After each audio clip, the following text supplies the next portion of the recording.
Kitchen பொறுத்தவரையுமே நிறையா accessories ஃபிட்டிங்ஸ்லாம் இருக்குதுங்க. நம்ம வந்து பேசிக்காக வந்து ட்ராலி, டேண்டம் பாக்ஸு அதில் ஒரு 5 ஆஃப் ட்ராலிஸு, 5 டேண்டம் பாக்ஸு அந்த மாதிரி ஃபிட் பண்ணுவோம். இதில் வந்து நிறைய கலெக்ஷன்ஸ் இருக்குதுங்க. ஏன்னா கிச்சனுக்குள்ளே போனாவே நிறைய அக்சசரிஸ் இருக்குது. அதுக்கு தகுந்த காஸ்ட் இருக்குது, அதுக்கு தகுந்த குவாலிட்டி இருக்குது.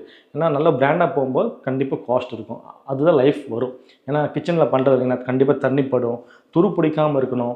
அது எல்லாமே ஸ்லைடிங் மூலிமா வரும். ஸ்லைடர் அந்த ரன்னர் சொல்லுவோம் இல்லைங்களா, அதில் வரும். அப்போ அதில் ரஸ்ட் ஏறிச்சுன்னா கண்டிப்பாக ப்ராப்ளம் ஆகும். ஸோ அதனால தான் அந்த பிராண்டட் வரும்போது லாங் லைஃப் வரும். அதுக்கு அந்த காஸ்ட் இருக்கும். நம்ம இங்கே பார்த்தீங்கன்னா இதில் விக்கர் பேஸ்கெட், அந்த விக்கர் பேஸ்கெட் வந்து மூங்கிலில் பார்த்துருப்போம், கூட அந்த மூங்கிலில் பார்த்துருப்போம்.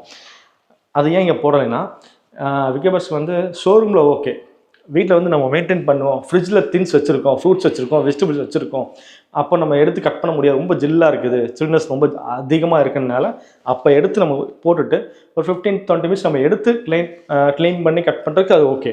பட் அதுவே பெர்மனெண்ட்டாக போட்டு வச்சோம்னா அதில் கண்டிப்பாக வந்து 15 டேஸ் 20 டேஸ் வச்சிங்கன்னா அது ஒரு மாதிரி ஆகும் இல்லைங்க, ஃபங்கஸ் வரும்போது ஆகும். அப்போ க்ளீன் பண்ணுறதுக்கு ரொம்ப சிரமம்.